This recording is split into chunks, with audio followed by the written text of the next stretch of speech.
سورہ انعام ترتیب نزولی کے اعتبار سے قرآن کی 114 صورتوں میں سے 55ویں نمبر پر ہے، 20 رکوع ہے، 165 آیات ہیں اور مکی صورت ہے. یعنی ہم اس سے پہلے ساری جو ہم نے صورتیں پڑھی ہیں سورہ فاتحہ کے بعد وہ مدنی تھیں. اب پہلی مکی صورت ہم پڑھنے جا رہے ہیں. مدنی صورتوں میں کیا ہوتا ہے؟ احکامات ہے، حلال و حرام ہے، اور مکی صورتیں تھوڑا سا ڈفرینٹ انداز ہے اس میں عقائد ہیں، اس میں موٹیویشن ہے. آپ کو مکی صورتوں میں نفاق کا تذکرہ نہیں ملے گا کیونکہ مکہ میں نفاق تھا ہی نہیں. مکہ میں تو کیوں کوئی بظاہر مسلم ہوتا، وہاں تو مسلمان ہونے کا جو بھی اظہار کرتا تھا وہ تو گویا بھیڑوں کے چھتے اس نے ہاتھ دے دیا، وہ تو نشانے پر ہو جاتا تھا. وہاں نفاق تھا نہیں، وہاں تو بڑے سچے مومن تھے.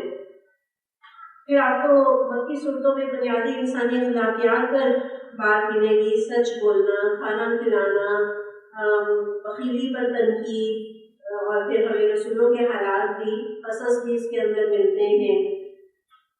مکی صورتوں میں آپ کو ہے لوگوں میں ایمان لائے ہو یہ نہیں ملے گا. پھر یہ قرآن کی جو سورہ انعام ہے قرآن کی 7 سب سے لمبی صورتوں میں سے ہے. ٹھیک ہے، اور ان صورتوں کی اہمیت کے پیش نظر رسول اللہ صلی اللہ علیہ وسلم نے فرمایا تھا جس نے یہ پہلی 7 صورتیں حاصل کری وہ بہت بڑا عالم دین بن گیا. یعنی ان 7 صورتوں میں مدنی صورتیں بھی ہیں، مکی صورتیں بھی ہیں، اور عقائد بھی اس کے درست ہو گئے، اور اس کے پاس حلال اور حرام کا بھی پوری ڈیٹیل اور علم آ گیا، کیا کرنا چاہیے اور کیا نہیں کرنا چاہیے. تو یہ 7 لمبی صورتیں جس نے انہیں حاصل کر لیا، انہیں کو سیکھ لیا، تو گویا وہ بہت بڑا عالم بن گیا. سورہ انعام مکہ کے آخری دور کی صورتوں میں سے ہے، اور ابن عباس رضی اللہ عنہ فرماتے ہیں کہ یہ پوری صورت مکہ میں بیک وقت نازل ہوئی تھی. شروع کرتے ہیں الحمدللہ الذی خلق السماوات والارض. تعریف اللہ ہی کے لیے ہے جس نے زمین اور آسمان بنائے، روشنی اور تاریکیاں پیدا کی. پھر بھی وہ لوگ جنہوں نے دعوت حق کو ماننے سے انکار کر دیا ہے دوسروں کو اپنے رب کا ہمسر ٹھہرا رہے ہیں. اللہ تعالیٰ اس صورت میں اس آیت میں کہہ لیجیے اپنا تعارف دے رہے ہیں. اور قرآن میں 5 صورتیں ہیں ایسی جو کہ الحمدللہ سے شروع ہوتی ہیں، جس میں سے ایک صورت یہ ہے جو ہم پڑھ رہے ہیں. اور الحمدللہ سے آغاز دراصل مجھے اور آپ کو اللہ تعالیٰ یہ سکھا رہے ہیں کہ اللہ کی حمد بیان کرو، اور اشارہ ہے اس میں خاص طور پر کہ وہ کسی کی تعریف کا محتاج نہیں ہے کہ ہم کریں یا نہ کریں، وہ آپ اپنے کمالات کی بنا پر، اپنے صفات کی بنا پر قابل تعریف ہے.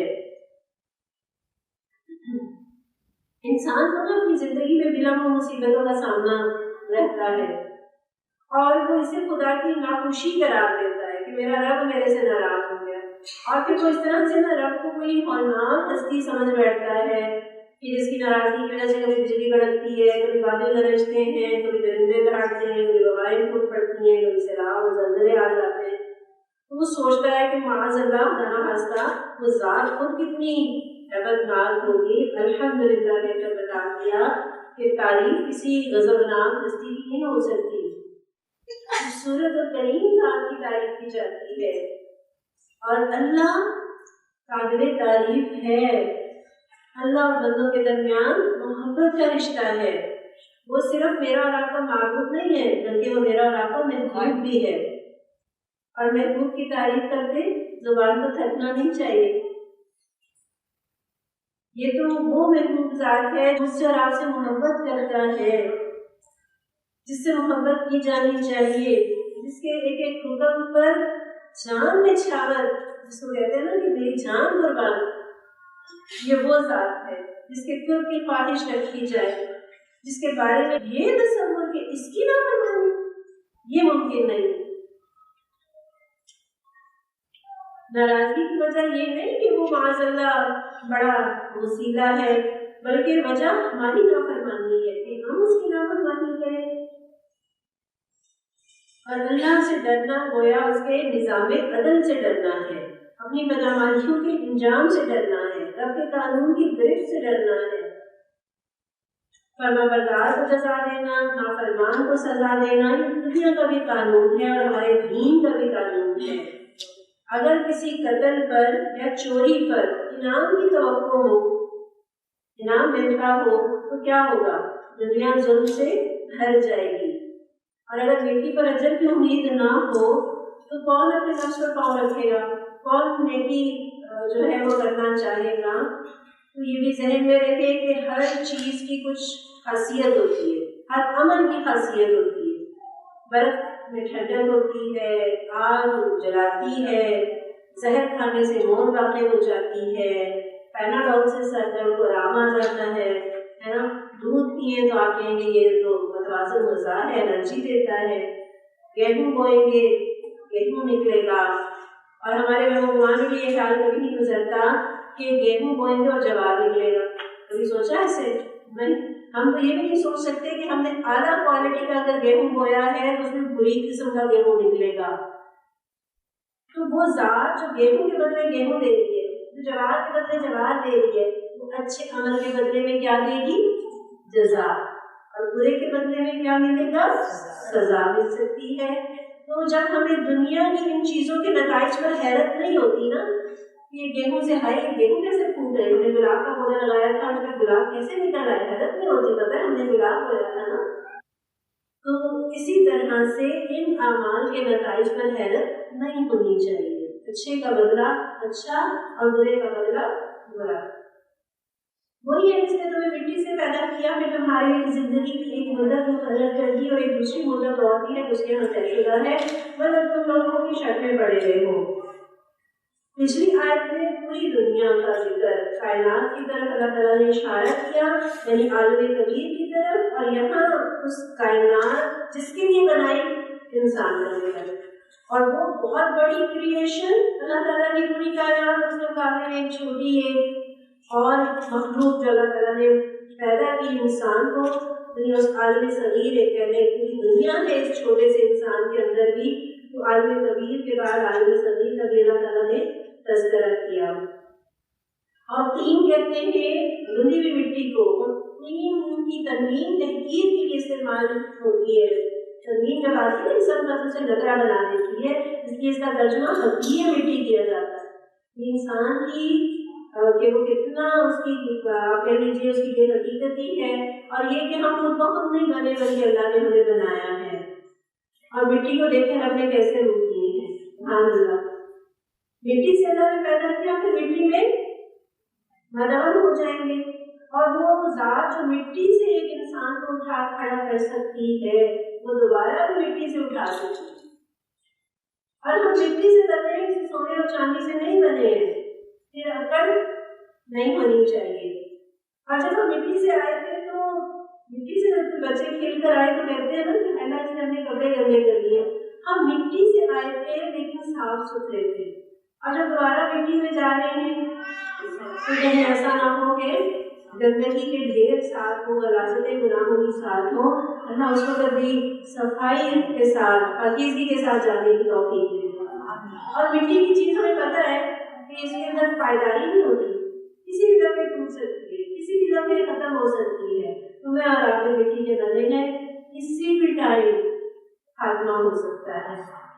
وہی ہے خدا آسمانوں میں بھی اور زمین میں بھی تمہارے پورے اور چھپے سب حال جانتا ہے، جو برائی اور بھلائی تم کماتے ہیں اس سے خوب واقف ہے، یعنی سارا ڈیٹا میرا اور آپ کا اللہ کے پاس موجود ہے، ہماری باتیں، ہمارے اعمال، ہمارے خیالات، یعنی ظاہر میں تو قول اور عمل ہے، محفلیں ہیں، لیکن باطن میں بہت کچھ ہے، باطن کی لسٹ بڑی لمبی ہے، سوچے، خیالات، نیتیں، ارادے، مقاصد، چھپی ہوئی نیکیاں، چھپے ہوئے گناہ، تنہائی کی مصروفیات، ہمارے غم، ہماری فکریں، ہمارے جذبات، احساسات، ہر چیز اللہ کے ہاں کھلی ہوئی ہے۔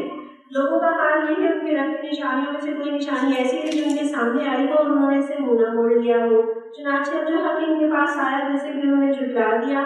اچھا، جس چیز کا وہ اپنا مذاق اڑاتے رہے ہیں قریب اس کے بارے میں کچھ خبریں پہنچیں گی۔ کیا انہوں نے دیکھا نہیں کہ ان سے پہلے کتنی ایسی قوموں کو ہم ہلاک کر چکے جن کا اپنے زمانے میں دور دورہ رہا ہے، ان کو ہم نے زمین میں وہ اقتدار بخشا تھا جو تمہیں نہیں بخشا، ان پر ہم نے آسمان سے خوب بارشیں برسائی اور ان کے نیچے نہریں بہا دیں، مگر جب انہوں نے پکانے نعمت کیا تو آخرکار ہم نے ان کے گناہوں کی پاداش میں نے تباہ کر دیا اور ان کی جگہ دوسرے دور کی قوموں کو اٹھایا۔ اللہ تعالیٰ پچھلی قوموں کا تذکرہ کرتے ہیں، پچھلی امتوں کا تذکرہ کرتے ہیں، اور یہ تذکرہ کس وجہ سے کرتے ہیں؟ تاکہ ہم ان سے عبرت اور نصیحت حاصل کر لیں، تاریخ سے سبق حاصل کر لیں، اور تاریخ کا سبق 1000 وعظوں سے مؤثر وعظ ہے۔ کسی کو 1000 وعظ کیے جائیں ایسا کرنا چاہیے ویسا نہیں کرنا چاہیے، آپ ایک بات بتاتے ہیں نا کہ میں نے ایسا کیا تھا یا فلاں نے ایسا کیا تھا، اس کا یہ نتیجہ نکلا تھا، تو بات فوراً سمجھ میں آ جاتی ہے۔ اور ایک حکیم کا قول ہے کہ دنیا ایک بہترین کتاب ہے اور زمانہ بہترین معلم ہے۔ یہ ہسٹری مجھے اور آپ کو سکھاتی ہے کہ کون سے راستے پر چل کے لوگوں نے فائدے اٹھائے ہیں، کامیاب ٹھہرے ہیں، اور کون سا راستے پہ لوگ چلے ہیں اور تباہی اور بربادی ان کا مقدر ٹھہری، اللہ کے ہاں وہ موجود ٹھہرے۔ اور اسی وجہ سے قرآن کا بہت بڑا حصہ مجھے قصص پر ملتا ہے، ہسٹری پر ملتا ہے، اور ہم لوگ جو کہانیوں کے عادی اور انٹرٹینمنٹ کے عادی، ہم نے ان قصص کو بھی انٹرٹینمنٹ کا ذریعہ بنا لیا، اور پچھلے قصوں کا مطلب یہی رہ گیا کہ اس رات کو سونے سے پہلے جیسے جو نیند کی گولی کھاتا ہے اس طرح سے وہ کھا لی جائے، اس کو سن لیا جائے تاکہ اچھی نیند آ جائے، یا پھر خالی اوقات میں دن میں نانے یا وقت گزارنے کا مشغلہ بنا لیا جائے۔ اللہ تعالیٰ نے قصے سونے کے لیے نہیں، جگانے کے لیے بتائے ہیں۔ محمد صلی اللہ علیہ وسلم اگر ہم کھانے پر کی کاغذ میں لکھی لکھائی کتاب نکال دیتے ہیں، لوگ اسے اپنے ہاتھوں سے چھو کر بھی دیکھ لیتے، تب تو جنہوں نے حق کا انکار کیا ہے وہ یہی کہیں گے کہ یہ تو صحیح جادو ہے، یعنی نہ ماننے کے 100 بہانے ہیں۔ کیا کہتے تھے مشرک کہ ہمارے اوپر آسمان سے لکھی لکھائی کتاب، اللہ میرے نام پہ لیٹر لکھے خود کہ میں نے ان کو اللہ کا اپنا نبی بنایا ہے، لہٰذا ان کی بات مانو۔ تو چونکہ ہدایت کی طلب نہیں ہے نا، ہدایت کے راستے پر آنا نہیں چاہتے، اس لیے بہانے بناتے ہیں، شرطیں لگاتے ہیں۔ اور کتاب کو اللہ تعالیٰ نے ان کے لیے اتاری تھی نا، نبی صلی اللہ علیہ وسلم پر وحی اتری، اور الحمدللہ ہمارے پاس یہ بالکل کتابی شکل میں موجود ہے، اللہ کا پیغام، اللہ کی تحریر، اللہ کا کلام ہے، اور آپ کے پاس اس طرح سے موجود ہے کہ اسے آپ چھو بھی سکتی ہیں، دیکھ سکتی ہیں، اٹھا سکتی ہیں۔ کتنے مصحف ہیں گھر میں، کتنے ترجمے والے قرآن، کتنی تفاسیر میرے اور آپ کے گھروں میں موجود ہیں، جنہیں ہم چھوتے بھی ہیں، آنکھوں سے لگاتے بھی ہیں، اور اللہ کے مطابق عمل کرنے والا بھی بنانے والا۔ کہتے ہیں اس نبی پر فرشتہ کیوں نہیں اتارا گیا؟ اگر نہیں ہم نے فرشتہ اتار دیا ہوتا تو اب تک کبھی کا فیصلہ ہو چکا ہوتا، پھر انہیں کوئی مہلت نہ دی جاتی۔ انہوں نے تو ماننے کے لیے دیکھیں شرطیں رکھی ہیں کہ کتاب آ جائے یا فرشتہ اترے تو پھر ہم مانیں گے۔ ہم بھی کیا اپنے آپ کو بدلنے کے لیے شرطیں رکھتے ہیں؟ نہیں، انشاءاللہ نہیں۔ اور اگر ہم فرشتے کو اتارتے تب بھی اسے انسانی شکل ہی میں اتارتے، اور اس سے پہلے اسی شبہ میں مبتلا کر دیتے جس میں اب یہ مبتلا ہے۔ محمد صلی اللہ علیہ وسلم آپ سے پہلے بھی بہت سے رسولوں کا مذاق اڑایا جا چکا ہے، مگر ان مذاق اڑانے والوں پر آخرکار وہی حقیقت مسلط ہو کرے جس کا وہ مذاق اڑاتے تھے۔ مذاق اڑانے والوں کو ہدایت نہیں ملا کرتی۔ اور یہاں خلاصہ کیا ہے؟ نبی صلی اللہ علیہ وسلم کو بتا کر سمجھایا کیا جا رہا ہے کہ اپنے کام پر فوکس کریں، لوگوں کی باتوں کا دل پر اثر نہ لیں، نہ ان کی نافرمانی پر ایسے منتظر ہوں کہ صلاحیتیں متاثر ہو جائیں، مان کو گرا نہیں، آپ کو نہیں آ رہا، کوئی بھی نہیں سدھر رہا، لہٰذا اپنے کام کرنا چھوڑ دیں۔ نہیں، اپنے کام کو جاری رکھیے، لوگوں کو دعوت دیتے رہیے اور اپنے مشن کے ساتھ جڑے رہیے۔ لوگوں کی کسی بھی برے عمل کی وجہ سے یہ دین کا راستہ نہ چھوڑیں، اور اگر دین پر چلنے کی وجہ سے کبھی آپ کا مذاق اڑایا جائے تو پریشان نہ ہو، یہ معاملہ تو انبیاء کے ساتھ بھی رہا ہے، اور جو کام اللہ کے لیے شروع کیا جائے اسے لوگوں کی باتوں کی وجہ سے روکنا نہیں چاہیے۔ جو لوگ دین کا مذاق اڑاتے ہیں، دین والوں کا مذاق اڑاتے ہیں، انجام کیا ہے؟ ترغیب و ترہیب کی یہ حدیث ہے، اللہ کے رسول صلی اللہ علیہ وسلم نے ارشاد فرمایا وہ لوگ جو دنیا میں لوگوں کا مذاق اڑاتے ہیں، آخرت میں جنت کا ایک دروازہ ان کے سامنے کھلا جائے گا، ان سے کہا جائے گا آؤ، اور اس میں داخل ہو جاؤ، اور وہ غمگین اور پریشان حالت میں دروازے کی طرف جائیں گے، اور جب دروازے کے پاس پہنچیں گے تو دروازہ بند کر دیا جائے گا۔ پھر دوسرا دروازہ ان کے سامنے کھولا جائے گا اور آواز دی جائے گی آؤ آؤ، یہ بھی پریشانی کی حالت میں وہاں جائیں گے، برابر اسی طرح ہوتا رہے گا۔ بلاخر جنت کا ایک اور دروازہ کھلے گا، انہیں بلایا جائے گا اور وہ مایوسی کی وجہ سے اس کی طرف جائیں گے۔ اتنی بار ان کے ساتھ یہ معاملہ ہوگا، یہ مذاق ان کے ساتھ کیوں کیا جائے گا؟ وہ دنیا میں لوگوں کا مذاق اڑاتے رہے، دین والوں کا مذاق اڑاتے رہے۔ ان سیروں کے گھر ان سے کئی کہ ذرا زمین میں چلتے ہوئے دیکھو جھٹلانے والوں کا کیا انجام ہوا۔ مجھے جسنا ہے نا، دیکھو مجھے جو دیدہ ہے یہ غلط نگاہ کو۔ ان سے پوچھا آسمان اور زمین میں جو کچھ ہے وہ کس کا ہے؟ وہ سب کچھ اللہ ہی کا ہے۔ اس نے رحم و کرم کا شیوا اپنے اوپر لازم کر دیا، اسی لیے وہ نافرمانی اور سرکشیوں میں تمہیں جلدی سے نہیں پکڑ لیتا۔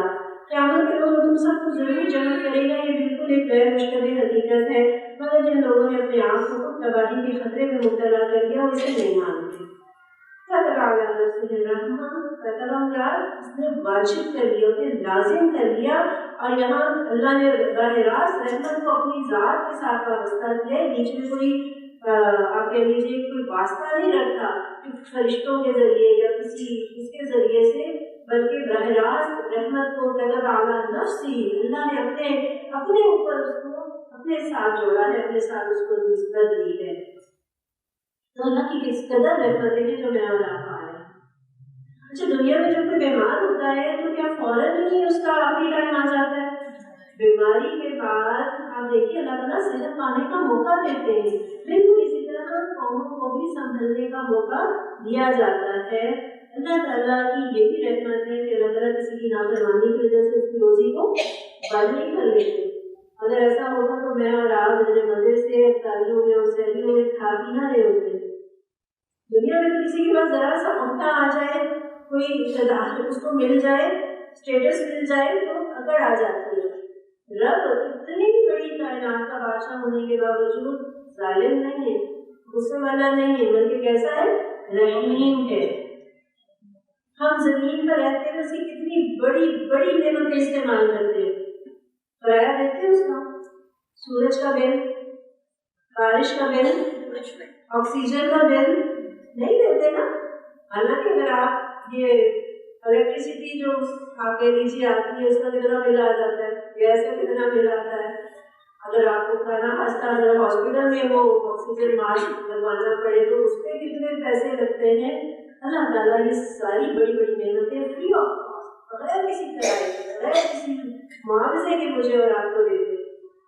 اور اتنی رحمتیں ہیں، گناہ کیا تو ایک گناہ لکھا، نیکی کی تو 10 نیکی اللہ تعالیٰ نے۔ گناہ کا ارادہ کرنے پر گناہ نہیں لکھا گیا، لیکن نیکی کا ارادہ کرنے پر بھی نیکی اللہ تعالیٰ نے لکھی۔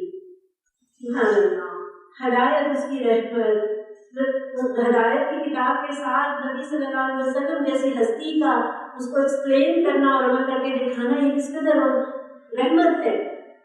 پھر رسول اللہ صلی اللہ علیہ وسلم کی پوری زندگی سراپا رحمت۔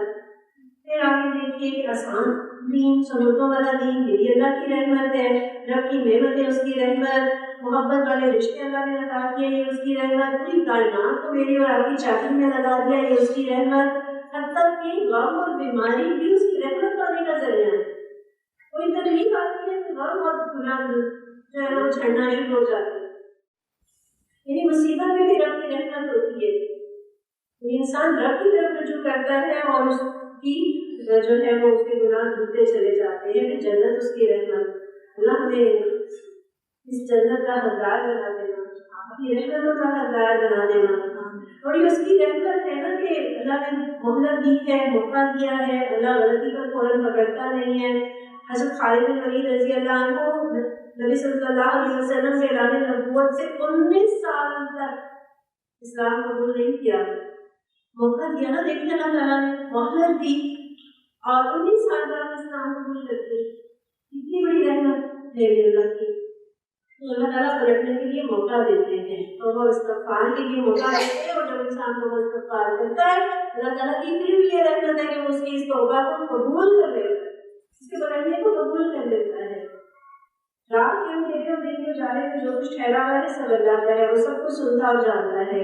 کہیں اللہ کو چھوڑ کر کیا میں کسی اور کو اپنا سرپرست بنا لوں؟ خدا کو چھوڑ کر جو زمین اور آسمانوں کا خالق ہے، جو روزی دیتا ہے، روزی لیتا نہیں ہے. تو مجھے تو یہی حکم دیا گیا کہ سب سے پہلے اسی کے آگے سر تسلیم خم کروں اور تاکید کی گئی کہ کوئی شے کرتا ہے تو کرے، تو بہرحال مشرکوں میں شامل نہ ہو. کہیں اگر میں اپنے رب کی نافرمانی کروں تو ڈرتا ہوں ایک بڑے خوفناک دن مجھے سزا بھگتنی پڑے گی. کون کہہ رہا ہے؟ اگر میں رب کی نافرمانی کروں تو مجھے ڈر ہے کہ ایک خوفناک دن مجھے سزا بھگتنی پڑے گی. یہ الفاظ کون کہہ رہا ہے؟ اللہ تعالیٰ کہہ رہے ہیں قل، اے نبی صلی اللہ علیہ وسلم آپ کہہ دیجیے یہ بات کہ اگر میں نافرمانی کروں، اگر میں کوئی گناہ کا کام کروں تو مجھے ڈر ہے کہ میں کہیں قیامت کے دن میری پکڑ نہ ہو جائے، مجھے سزا نہ مل جائے.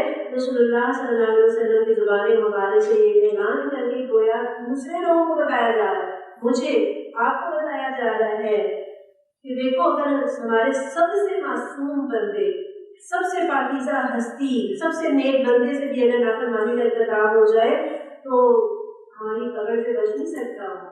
تو پھر دوسروں کے لیے کیسے ممکن ہے کہ شرک کریں، انبیاء کو جھٹلائیں، کبیرہ گناہوں کو معمولی جان کر کریں اور اللہ کی پکڑ سے بے خوف ہو کر بیٹھیں؟ دنیا میں سب سے بڑی کوئی مثال دی جا سکتی تھی تو رسول اللہ صلی اللہ علیہ وسلم کی تھی. اللہ تعالیٰ نے وہ مثال دے دی کہ آپ بتا دیجیے کہ میں رب کی نافرمانی نہیں کر سکتا کیونکہ میں عذاب سے ڈرتا ہوں. گویا نافرمانی کرنے والے کو عذاب کا وہ دیکھنا پڑے گا. اور یہاں بڑے دن سے مراد قیامت کا دن، اور اس کا بڑا ہونا کیا ہے؟ ایک اس کی طوالت بھی ہے، 50,000 سال کے برابر ہے وہ مدت. وہ ایک دن 50,000 سال کا ہے. نافرمانی عذاب کا باعث ہوتی ہے. یہ نہ سوچے کہ گناہ جو ہے یہ بڑا چھوٹا ہے، معمولی ہے، یہ سوچے کہ رب کتنا بڑا ہے جس کی نافرمانی کرنے جا رہے ہیں. اور جب کھاتے رکھتا ہے، نعمتیں اس کی استعمال کرتے ہیں، تو کیسے اس کی نافرمانی کر سکتے ہیں؟ کبھی تولا ہم نے اپنی نیکیوں کو، گناہوں کو، کبھی احتساب اپنا کیا، کبھی جائزہ لیا. بولتے ہیں ہم، مگر اپنے گناہوں کو نہیں، لوگوں کے گناہوں کو توڑتے ہیں. ان کے ہم لوگوں کو توڑتے ہیں، وہ ایسی ہے، وہ ویسی ہے.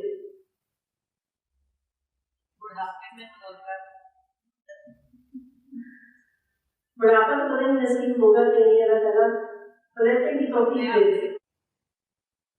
اس دن جو سزا سے بچ گیا اس پر اللہ نے بڑا ہی رحم کیا اور یہی نمایاں کامیابی ہے. اگر اللہ تمہیں کسی قسم کا نقصان پہنچائے تو کسی کا کوئی نہیں تمہیں اس نقصان سے بچا سکے، اور اگر وہ تمہیں کسی بھلائی سے بہرامند کرے تو ہر چیز پر قادر ہے. وہ اپنے بندوں پر کامل اختیارات رکھتا ہے اور دانا اور باخبر ہے. ان سے پوچھیے کس کی گواہی سب سے بڑھ کر ہے. میرے اور تمہارے درمیان اللہ گواہ ہے، اور یہ قرآن کی طرح بدلیہ وہی بھیجا گیا تاکہ تمہیں اور جس کو یہ پہنچے سب کو متنوع کر دوں. کیا واقعی تم لوگ یہ شہادت دے سکتے ہو کہ اللہ کے ساتھ دوسرے خدا بھی ہے؟ تو میں تو اس کی شہادت ہرگز نہیں دے سکتا. تو خدا تو وہی ایک ہے اور میں اس شرک سے کبھی بیزار ہوں جس میں تم مبتلا ہو. جن لوگوں کو ہم نے کتاب دی وہ اس بات کو اس طرح غیر مشترک طور پر پہچانتے ہیں جیسے اپنے بیٹوں کو پہچاننے میں انہیں کوئی اشتباہ پیش نہیں آتا، مگر جنہوں نے آپ کو خود خسارے میں ڈال دیا اسے نہیں مانتے. یعنی اللہ تعالیٰ نے یہاں پر کہا کہ وہ نبی صلی اللہ علیہ وسلم کو ایسے پہچانتے ہیں جس سے اپنے بچوں کو پہچانتے ہیں. ایسا یہ نہیں کہا کہ جیسے بچے ماں باپ کو پہچانتے ہیں. وہ وجہ کیا ہے کہ ماں باپ کی پہچان اپنے بچوں کے لیے سب سے زیادہ تفصیلی اور یقینی ہوتی ہے. بچپن سے لے کر آپ نے اس بچے کو نہلایا دھلایا، اس قسم کا ہر عضو آپ کے سامنے اور آپ کے سامنے پل پل کر جوان ہوا، جو اپنے ہاتھوں اور اپنی گودوں میں پلنے والے بچے کو جس طرح سے والدین پہچانتے ہیں، بچے اپنے والدین کو ویسے نہیں پہچانتے. وہ تو بڑے ہو کر پتہ چلتا ہے کہ یہ ہمارے والدین ہیں. اور اس شخص سے بڑھ کر ظالم کون ہوگا جو اللہ پر جھوٹا بہتان لگائے یا اللہ کی نشانیوں کو جھٹلائے؟ یقیناً ایسے ظالم کبھی پھیلا نہیں پا سکتے. جس روز ہم ان سب کو اکٹھا کریں گے اور مشرکوں سے پوچھیں گے کہ وہ تمہارے ٹھہرائے ہوئے شریک کہاں ہیں جن کو تم اپنا خدا سمجھتے تھے، تو اس کے سوا کوئی فتنہ نہ اٹھا سکیں گے کہ یہ جھوٹا بیان دے کہ ہمارے آقا تیری قسم تم ہرگز مشرک نہ کریں. دیکھیے تو صحیح ذرا، ساری زندگی شرک کرتے رہے اور قیامت کے دن اللہ کے حضور کھڑے ہیں تو کیا کہہ رہے ہیں؟ ہم نے تو کوئی شرک کیا ہی نہیں. یعنی قیامت کا منظر ہے اللہ اپنے سارے جلال اور قدرت کے ساتھ سامنے، اس کے فرشتے سامنے، جنت سامنے، دوزخ سامنے، اتنی بڑی حقیقتیں دیکھ کر بھی جرأت کس بات کی ہے؟ جھوٹ بول رہے ہیں۔ دنیا میں تو جنت دوزخ سامنے نظر نہیں آ رہی ہے، پھر کوئی جھوٹ بولے تو چلے، لیکن آخرت والے دن ساری چیزیں سامنے دیکھ کر کہنا کہ ہم تو ہرگز مشرک نہ تھے۔ کیوں؟ جب وہ دیکھیں گے کہ وہ جنہیں خدا کا درجہ دیتے تھے وہ لوگ ذلیل اور رسوا کھڑے ہیں، تو جیسے کتے کو ٹیکے کا سہارا ہوتا ہے، اسی طرح وہ جھوٹ کا سہارا لینے کی کوشش کریں گے، اور دنیا میں خدا پر جھوٹ باندھتے رہے، قیامت کے دن خود پر جھوٹ باندھیں گے، اپنی ہی بات اور اپنی دعوے کی تردید کر دیں گے۔ ساری زندگی جس کے ساتھ جو ہے نا وہ کھڑے رہے نا کہ بس یہی سب سے اچھی بات ہے، قیامت کے دن خود ہی اس کی تردید کر دیں گے۔ اور جھوٹ بولنے میں کتنے ایکسپرٹ ہیں، دنیا میں بھی تو جھوٹ ہی بولا تھا نا کہ اللہ کے ساتھ یہ ہستیاں شریک ہیں، دنیا میں بھی جھوٹ بولتے رہے، اتنے ماہر اور اتنے ایکسپرٹ ہو گئے کہ قیامت کے دن بھی جھوٹ بول رہے ہیں۔ جس طرح مسلمانوں کے سامنے جھوٹی قسمیں کھاتے تھے، رب کے سامنے بھی کھائیں گے، جیسے رویے دنیا میں ویسے ہی رویے وہاں پر بھی، انسان کی سرشت نہیں بدلا کرتی۔ اور دیکھیں اللہ نے ان کو قدرت دی کہ وہ آزادانہ جو چاہے کہیں، اس طرح دنیا میں اپنی مرضی دی نا کہ جو مرضی کرو، بالکل قیامت کے دن بھی اللہ تعالیٰ ایک موقع دیں گے کہ ہاں بتاؤ تم نے کیا کیا تھا، تو وہ آزادی جو دی جائے گی، اس آزادی کے بل پر وہ کیا کہیں گے کہ ہم تو ہرگز مشرک نہ تھے۔ دنیا میں بھی اللہ کو نہیں مانا، وہاں بھی نہیں مان رہے۔ دنیا میں مزاروں پر بیٹھ کر لوگ انکار کرتے ہیں کہ وہ شرک نہیں کر رہے، سجدہ کرتے ہوئے لوگ یہ بتاتے ہیں کہ ہم تو شرک نہیں کرتے۔ دیکھو اس وقت یہ کس طرح اپنے اوپر جھوٹ گھڑیں گے اور وہاں ان کے سارے گناہ کی معبود گم ہو جائیں گے۔ ان میں سے بعض لوگ ایسے ہیں جو کان لگا کر ہماری بات سنتے ہیں، مگر حال یہ ہے کہ ہم نے ان کے دلوں پر پردے ڈال رکھے ہیں جن کی وجہ سے وہ اس کو کچھ نہیں سمجھتے، اور ان کے کانوں میں گرانی ڈال دی، وہ کوئی نشانی دے کے اس پر ایمان لا کر نہ دیں گے۔ حد یہ ہے کہ جب وہ تمہارے پاس آ کر تم سے جھگڑتے ہیں تو ان میں سے جن لوگوں نے انکار کا فیصلہ کیا ہے وہ ساری باتیں سننے کے بعد یہی کہتے ہیں کہ یہ داستانیں باریاں کے سوا کچھ نہیں۔ وہ اس امر حق کو قبول کرنے سے لوگوں کو روکتے ہیں اور خود بھی سے دور بھاگتے ہیں۔ وہ سمجھتے ہیں کہ اس حرکت سے وہ تمہارا کچھ بگاڑ رہے ہیں، حالانکہ دراصل وہ خود اپنی ہی تباہی کا سامان کر رہے ہیں، مگر انہیں اس کا شعور نہیں۔ کاش وہ اس وقت ان کی حالت دیکھ سکتے جب وہ دوزخ کے کنارے کھڑے کیے جائیں گے، اس وقت وہ کہیں گے کاش کوئی صورت ایسی ہو کہ ہم دنیا میں پھر واپس بھیجے جائیں اور اپنے رب کی نشانیوں کو نہ جھٹلائیں اور ایمان لانے والوں میں شامل ہوں۔ یہاں اللہ تعالیٰ انجام دکھا کر یہ جو بات سمجھنے کو تیار ہی نہیں ہے، بات ماننے کو تیار نہیں ہے، تو ہو سکتا ہے کہ انجام کا خوف ہمیں سوچنے میں مجبور کر دے۔ جیسے آپ بچوں سے کہتے ہیں نا دیکھو پڑھو گے نہیں تو فیل ہو جاؤ گے، پڑھو گے نہیں تو پیچھے رہ جاؤ گے، باقی تمہارے سارے دوست آگے نکل جائیں گے، پھر ریگولر کی جاب کرنی پڑے گی، اس طور پہ بال بچوں کی کلیات بھی پرانا کر سکو گے۔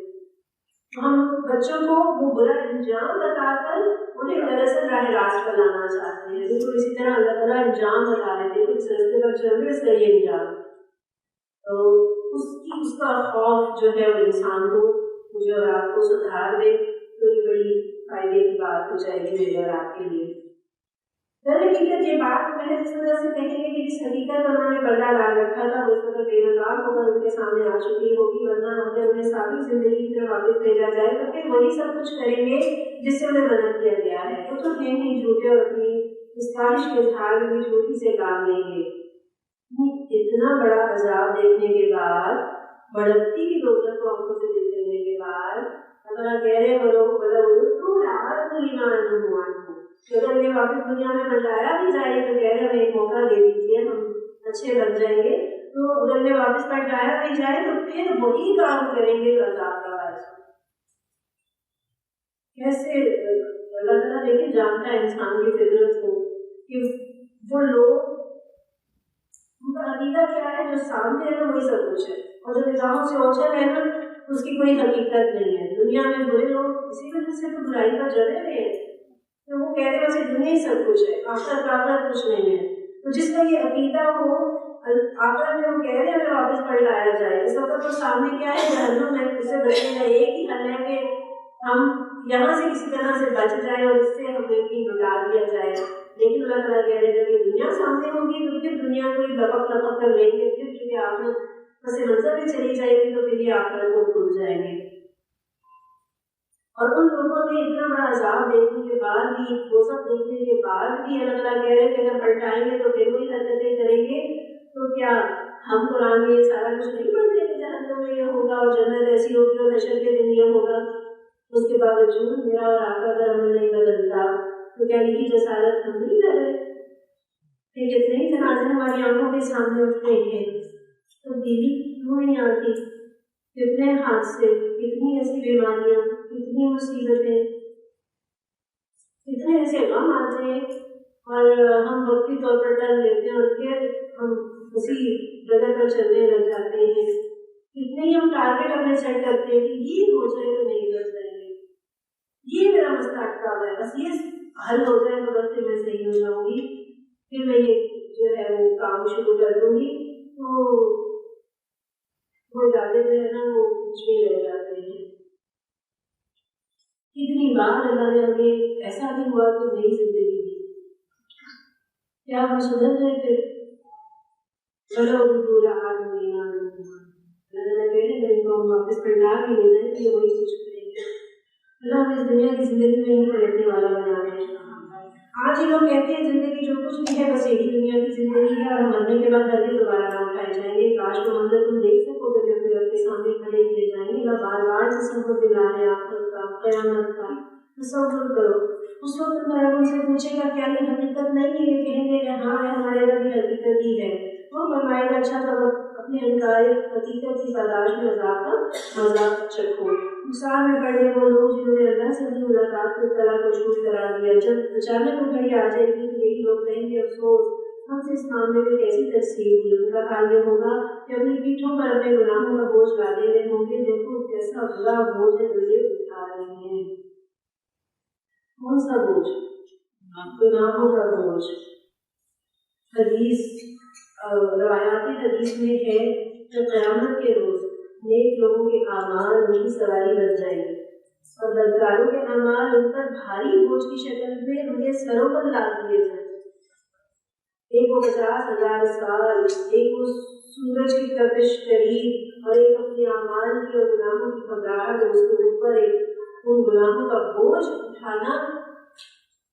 اور یہ بوجھ میں یہ تصور نہیں سے بتایا جا رہا ہے کہ بس ایک ایسی ایگزامپل دی جا رہی ہے، نہیں، حقیقتاً بوجھ اٹھائے گئے ہوں گے. اعمال مجسم شکل میں کر دیے جائیں گے. آج آپ نے ہوا کو پیمائش کر لیتے ہیں، بخار کی پیمائش کر لیتے ہیں، بلڈ پریشر اور بلڈ کی شوگر کی پیمائش کر لیتے ہیں. اللہ تعالیٰ نے قدرت رکھتے ہیں کہ وہ میرے اور آپ کے اعمال کا وزن کر دے اور اس کو مجسم شکل دے دے.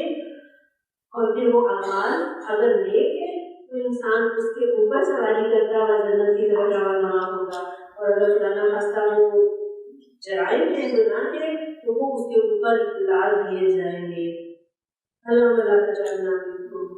پھر حدیث میں اس کی بہت ساری ایگزامپلس بھی ہیں کہ جنہوں نے زکوٰۃ ادا نہیں کی ہوگی ان کا مال مجھے سام کی شکل میں جو ہے وہ بھی گردنوں کا خوف بنا ہوا ہوگا، انہیں ڈسرا ہوگا. پھر جس نے کرپشن کی ہوگی اس کی کرپشن بے شک وہ کسی کپڑے کی کرپشن تھی، کسی چیز کی کرپشن تھی، وہ کرپشن والی چیز اس کے اوپر جو ہے وہ سوار ہوگی. کسی نے کسی کی زمین ظلم سے لی، قیامت کے دن اسے 7 زمینوں کا خوف پہنایا جائے گا. پھر گناہ پسینے کی شکل میں جس نے گناہ کیے ہیں اتنا زیادہ پسینے میں وہ ڈوبا ہوا ہوگا. دنیا میں تو ہمیں اچھے بوجھ بھی اٹھانا مشکل لگتا ہے، اپنے پسندیدہ بوجھ اٹھانا ہمیں مشکل لگتا ہے. کہتے ہیں کہ ٹھیک ہے میں نے بڑی شوق سے شاپنگ تو کی ہے لیکن کوئی یہ پہلے اٹھا کر گاڑی تک پہنچا ہے. ہم سے تو وہ بوجھ بھی نہیں اٹھائے جاتے جو ہمارے شوق اور ہمارے پسندیدہ ہوتے ہیں.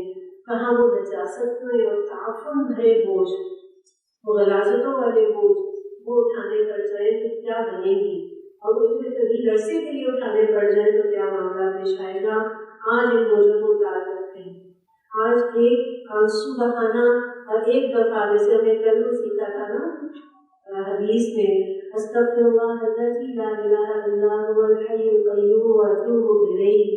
آپ ایک دفعہ یہ کہہ دیں اور گناہ آپ کے معاف ہو جائے اور گناہ آپ کے دھل جائے اور یہ بوجھ یہاں اتر جائے. اخلاص کے ساتھ، ندامت کے ساتھ، رب سے دعا کے ساتھ نیکیوں کے عزم کے ساتھ اب نیک بن جاؤں گی، اب گناہ چھوڑ دوں گی، اب غیبتیں چھوڑ دوں گی، اب تیری بن جاؤں گی، تیرا دین سیکھوں گی، انشاءاللہ تعالیٰ یہ بوجھ نہیں اتر جائے گا۔ دنیا کی زندگی میں کھیل اور تماشا ہے، حقیقت میں آخرت کا مقام بناؤں گے یہ بہتر ہے جو جانکاری سے بچنا چاہتے ہیں۔ پھر کیا تم لوگ عقل سے کام نہیں لو گے؟ دنیا کی زندگی کھیل اور تماشا ہے، وہ شخص جو دنیا کے دھندوں میں پھنسا رہتا ہے وہ ایسا ہی ہے جیسے اس نے سارا وقت کھیل کود میں گوا دیا۔ جیسے بچے کھلونے بناتے ہیں، یہ میرا گھر، یہ تمہارا گھر، ابھی شام ہوتے سب چھوڑ چھاڑ کر گھروں کو چل پڑتے ہیں۔ بالکل اسی طرح دنیا کی زندگی کی آخرت کے مقابلے میں کوئی حیثیت نہیں ہے۔ یہ اگر دنیا برائے دنیا ہو تو اس کی حیثیت کھیل کی سی ہے جس کا نتیجہ صفر ہے۔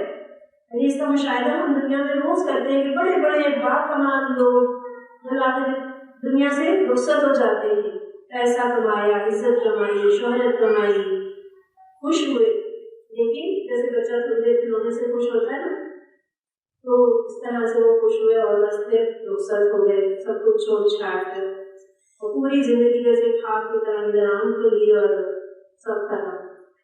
تو واقعہ آپ کو سنایا کرتی ہوں، اکثر نئے لوگ ہیں تو وہ بھی سن لیں کہ خلیفہ نے بہلول کو بلا بھیجا، وہ سو رہا تھا، سپاہی نے ٹھوکر مار کر اسے اٹھایا تو بڑا ناراض ہوا اور برا بھلا کہنے لگا۔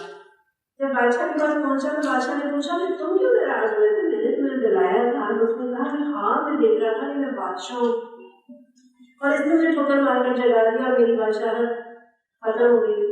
بادشاہ کہنے لگا اس سے بادشاہت کی بنا کیا حیثیت ہے جس کے جانے میں تم خفا ہو رہے ہو؟ میرے خواب میں کہا بھی تھا نا، حقیقت تھوڑی تھی۔ تو اس نے کہا کہ میرے اور تمہاری بادشاہت میں کیا فرق ہے؟ میری آنکھ کھلی تو میری بادشاہت ختم، اور تمہاری آنکھیں بند ہوں گی تو تمہاری بادشاہت ختم ہو جائے گی۔ تو یہ دنیا ہے، اس کی خوشیاں بھی عارضی، اس کے غم بھی عارضی، اور اس دنیا میں گزرے ہوئے وہ لمحے اور وہ ساتھ جو اللہ کی یاد میں گزرے، جو اللہ کی طاعت میں گزرے، اس کے برابر تو دنیا کی کوئی نعمت ہے ہی نہیں، اور جو اللہ سے بے پرواہ ہو کر گزرے وہ بس کھیل اور تماشا اور فضول اور وقت کا ضیاع ہی ہے۔ اے محمد صلی اللہ علیہ وسلم، ہمیں معلوم ہے جو باتیں یہ لوگ بناتے ہیں ان سے تمہیں رنج ہوتا ہے، لیکن یہ لوگ آپ کو نہیں جھٹلاتے بلکہ یہ ظالم دراصل اللہ کی آیات کا انکار کر رہے ہیں۔ آپ سے پہلے بھی بہت سے رسول جھٹلائے جا چکے ہیں، مگر اس تکذیب پر اور اذیتوں پر جو انہیں پہنچائی گئی انہوں نے صبر کیا، یہاں تک کہ ہماری مدد پہنچ گئی۔ اللہ کی باتوں کو بدلنے کی طاقت کسی میں نہیں، اور پچھلے رسولوں کے ساتھ جو کچھ پیش آیا اس کی خبریں تمہیں پہنچ ہی چکی ہیں۔ تاہم اگر ان لوگوں کی بےرحمی تم سے برداشت نہیں ہوتی اور اگر تم میں کچھ زور ہے تو زمین میں کچھ ظلم ڈھونڈو یا آسمان میں سیڑھی لگاؤ اور ان کے پاس میں نشانی لانے کی کوشش کرو۔ اگر اللہ چاہتا ہے تو سب کو ہدایت پر جمع کر سکتا تھا، لہٰذا نادان نہ بنو۔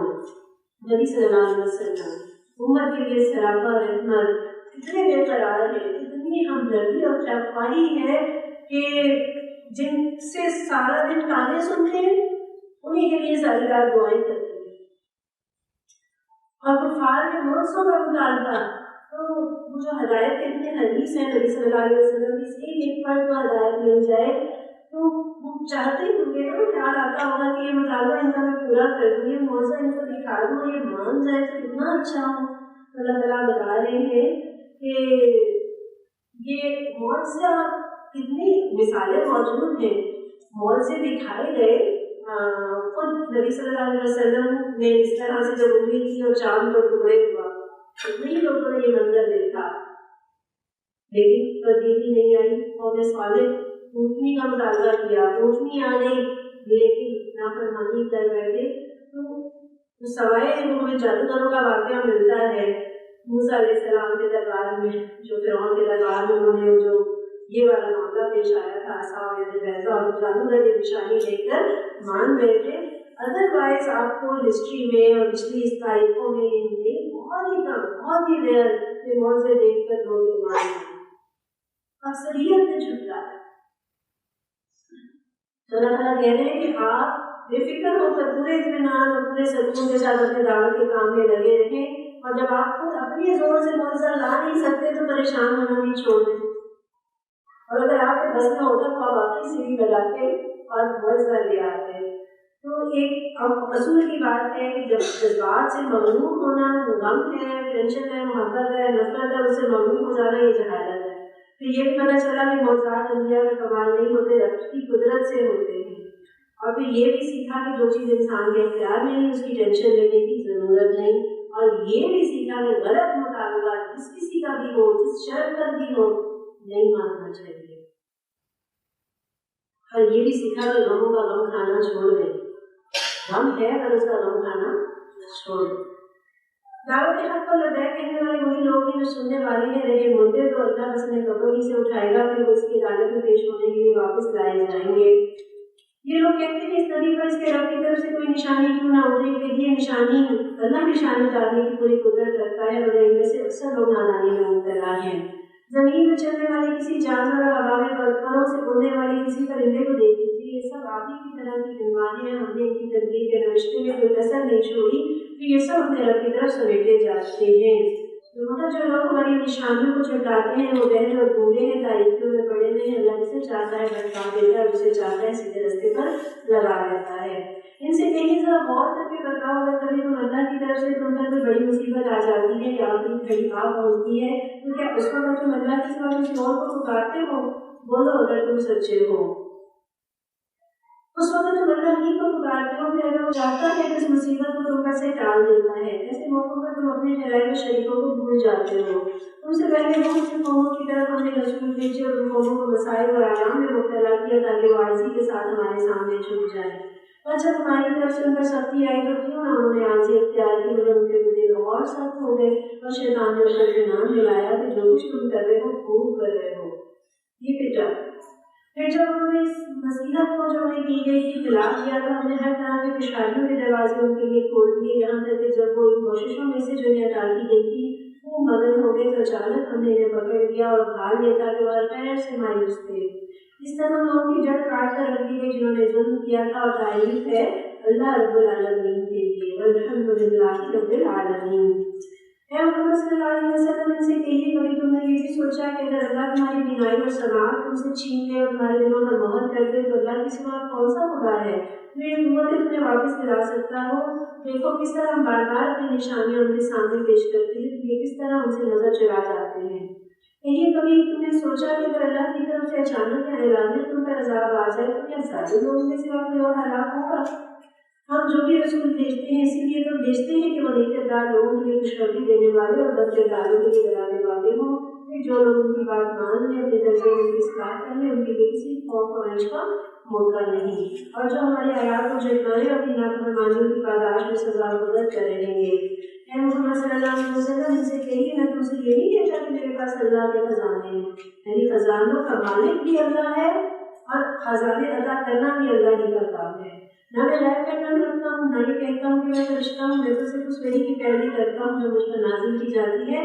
پھر ان سے پوچھو کہ اللہ آپ ہمارا برابر ہو سکتے ہیں یا تم اور نہیں کرتے؟ اے محمد صلی اللہ علیہ وسلم، آپ اس علم وحی کے ذریعے سے ان لوگوں کو نصیحت کر دیجیے جو اس بات کا خوف رکھتے ہیں کہ اپنے رب کے سامنے کبھی اس حال میں پیش کیے جائیں گے تو اس کے سوا وہاں کوئی ایسا اقتدار نہ ہوگا جو ان کا حامی و مددگار ہو یا ان کی سفارش کرے، شاید اس نصیحت سے متنبع ہو کر وہ خدا ترسی کی روش اختیار کر لیں۔ اور جو لوگ اپنے رب کو دن رات پکارتے رہتے ہیں، اس کی خوشنودی کی طلب میں لگے ہوئے ہیں، انہیں اپنے سے دور نہ پھینکیے۔ ان کے حساب میں سے کسی چیز کا بار آپ پر نہیں اور آپ کے حساب میں سے کسی چیز کا بار ان پر نہیں، جس پر بھی اگر آپ انہیں دور پھینکیں گے تو ظالموں میں شمار ہوں گے۔ دراصل ہم نے اس طرح سے لوگوں میں سے بعض کو بعض کے ذریعے سے آزمائش میں ڈالا ہے تاکہ وہ یہ دیکھ کر کہیں کیا یہ کہ وہ لوگ جن پر ہمارے درمیان اللہ کا فضل و کرم ہوا ہے، ہاں کیا خدا اپنے شکر گزار بندوں کو ان سے زیادہ نہیں جانتا؟ جب تمہارے پاس وہ لوگ آئیں جو ہماری آیات پر ایمان لاتے ہیں، جن سے کہیے کہ تم پر سلامتی ہے، تمہارے رب نے رحم و کرم کا شیوا اپنے اوپر لازم کر لیا، یہ اس کا رحم و کرم ہی ہے کہ اگر تم میں سے کوئی نادانی کے ساتھ کسی برائی کا ارتکاب کر بیٹھا پھر اسے توبہ کر لے اور اصلاح کر لے تو اسے معاف کر دیتا ہے اور نرمی سے کام لیتا ہے۔ اسی طرح ہم اپنی نشانیاں کھول کھول کر پیش کرتے ہیں تاکہ مجرموں کی راہ بالکل نمایاں ہو جائے۔ اے محمد صلی اللہ علیہ وسلم، ان سے کہیے کہ تم لوگ اللہ کے سوا جن دوسروں کو پکارتے ہو ان کی بندگی کرنے سے مجھے منع کیا گیا ہے۔ دیکھیے میں تمہاری خواہشات کی پیروی نہیں کروں گا، اگر میں نے ایسا کیا تو گمراہ ہو گیا، میں تو راست پانے والوں سے نہ رہا۔ یہی رب رب کی طرف سے ایک دلیل روشن پر قائم ہوں اور تم نے اسے جھٹلا دیا ہے۔ اب میرے اختیار میں وہ چیز ہے ہی نہیں جس کے لیے تم جلدی مچا رہے ہو۔ فیصلے کا سارا اختیار اللہ کو ہے، وہی اپنے حق بیان کرتا ہے اور وہی بہترین فیصلہ کرنے والا ہے۔ یہی اگر کہ وہ چیز میرے اختیار میں ہوتی جس کی تم جلدی مچا رہے ہو تو میرے اور تمہارے درمیان فیصلہ ہو چکا ہوتا، مگر اللہ زیادہ بہتر جانتا ہے کہ ظالموں کے ساتھ کیا معاملہ کیا جانا چاہیے۔ اسی کے پاس غیب کی کنجیاں ہیں جنہیں اس کے سوا کوئی نہیں جانتا، پہلو در میں جو کچھ ہے سب سے وہ واقف ہے، درخت سے گرنے والا کوئی پتا ایسا نہیں جس کا اسے علم نہ ہو۔ جب ہر چیز وہ جانتا ہے تو میرے غموں سے بھی وہ واقف ہے، میری اور آپ کی محنتوں سے بھی، میرے اور آپ کی نیکیوں سے بھی وہ واقف ہے، اور خدا نہ خاصا میرے اور آپ کے گناہوں سے بھی وہ واقف ہے۔ زمین کے دائیں پردوں میں کوئی دانہ ایسا نہیں جس سے وہ باخبر نہ ہو۔ خشک ہو کر سب ایک کھلی کتاب میں لکھا ہوا ہے۔ غیب کی کنجیاں کس کے پاس ہے؟ اللہ کے پاس۔ کسی نجومی کے پاس ہے؟ کوئی ایسا شخص جو مستقبل کے حالات کے بارے میں آپ کو پیشن گوئی کر کے بتا دے، لکیریں دیکھ کر یا ستاروں کی رفتار دیکھ کر؟ آپ صلی اللہ علیہ وسلم فرماتے ہیں جو شخص کسی عراف کے پاس جائے یعنی نجومی کے پاس اور اس سے کچھ پوچھے اس کی 40 دن تک نماز قبول نہیں ہوتی ہے، جو بڑا جرم ہے۔ وہی ہے جو رات کو تمہاری روحیں قبض کرتا ہے اور دن کو جو کچھ تم کرتے ہیں اسے جانتا ہے، پھر دوسرے روز کو تمہیں اسی کاروبار کے عالم میں واپس بھیج دیتا ہے تاکہ زندگی کی مقررہ مدت پوری ہو، آخرکار اسی کی طرف تمہاری واپسی ہے، پھر وہ تمہیں بتاتے ہیں کہ تم کیا کرتے رہے ہو۔ اپنے بندوں پر وہ پوری قدرت رکھتا ہے اور تم پر نگرانی والے مقرر کر کے بھیجتا ہے۔ یعنی میری اور آپ کی مکمل نگرانی ہو رہی ہے، ہر عمل، ہر حرکت، ہر بات نوٹ ہو رہی ہے۔ بی کیئرفل، کیمرے کی آنکھ دیکھ رہی ہے، یہاں تک کہ جب تم میں سے کسی کی موت کا وقت آ جاتا ہے تو اس کے بھیجے ہوئے فرشتے اس کی جان نکال لیتے ہیں اور اپنا فرض انجام دینے میں ذرا کوتاہی نہیں کرتے، پھر سب کے سب اللہ اپنے حقیقی آقا کی طرف واپس لائے جاتے ہیں۔ خبردار ہو جاؤ، فیصلے کے سارے اختیارات اسی کو حاصل ہے، وہ حساب لینے میں بہت تیز ہے۔ اے محمد صلی اللہ علیہ وسلم ان سے پوچھیے سیلاب سمندر کی تاریکیوں میں کون تمہیں خطرات سے بچاتا ہے؟ کون ہے جس سے تم مصیبت کے وقت گڑا کر اور چھپے چھپے دعائیں مانگتے ہو؟ کس سے کہتے ہو تم نے اس بلا سے دنیا میں بچا لیا تو ہم ضرور شکر گزار ہوں گے۔ یہ مشرک ہیں جو مصیبت میں رب کو پکارتے ہیں، اور مسلمان مصیبت میں مزاروں پر جائیں، چڑھاوے چڑھائیں، فلاں پیر کے پاس اور فلاں در پر جائیں۔ یہ مشرک ہے جو مصیبت میں رب کو پکارتا ہے، اور وہ تو مشرک ہے، لیکن ہم بہت مومن ہیں جو ہم اپنی مصیبتوں میں کسی اور کے پاس جاتے ہیں، پیروں اور فقیروں کے پاس، تو وہ اللہ تمہیں اس سے اور ہر تکلیف سے نجات دیتا ہے کہ تم دوسروں کو اس کا شریک ٹھہراتے ہو۔ یعنی وہ اس پر قادر ہے کہ تم پر کوئی عذاب اوپر سے نازل کر دے یا تمہارے قدموں کے نیچے سے برپا کر دے یا تمہیں گروہوں میں تقسیم کر کے ایک گروہ کو دوسرے گروہ کی طاقت کا مزہ چکھوا دے۔ دیکھو ہم کس طرح بار بار مختلف طریقوں سے اپنی نشانیاں ان کے سامنے پیش کر رہے ہیں، شاید کہ یہ حقیقت کو سمجھ۔ اچھا، اوپر سے جو عذاب ہے برے حکمران، یہ اللہ کا وہ عذاب ہے جو اوپر سے آتا ہے، اور قدموں کے نیچے سے عذاب آپ یوں سمجھ لیجیے کہ یہ جو ماتحت طبقہ ہے، آپ کے ملازم ہیں، آپ کی اولاد ہے، یہ اگر نافرمان ہو جائے یہ نیچے سے آنے والا عذاب ہے۔ یہ تو ہم جانتے ہیں نا، زلزلہ نیچے سے آتا ہے، بارش طوفان اوپر سے آتا ہے، آندھیاں اوپر سے آتی ہیں، لیکن یہ تو جانتے ہیں مگر یہ نہیں جانتے کہ یہ ظالم حکمران اور یہ بے دین حکمران یہ بھی اللہ کا عذاب ہے۔ یہ نہیں جانتے کہ آج جو ہم باتیں کر رہے ہیں نا کہ یہ ہمارے نوکر ایسے ہو گئے اور ایسے ہو گئے اور نافرمان ہو گئے اور کرپٹ ہو گئے، اور یہ بھی ہمارے گناہوں کا نتیجہ ہے۔ اس لیے اس عذاب کو فوکس کر کے ہم سمجھ رہے ہیں کہ یہ بھی اللہ کا عذاب ہے۔ حضرت سفیان ثوری فرماتے ہیں کہ جب مجھ سے کوئی گناہ سرزد ہو جاتا ہے تو میں اس کا اثر اپنے نوکر اور اپنی سواری کے مزاج میں محسوس کرنے لگتا ہوں، یہ سب میرے نافرمانی کرنے لگتے ہیں۔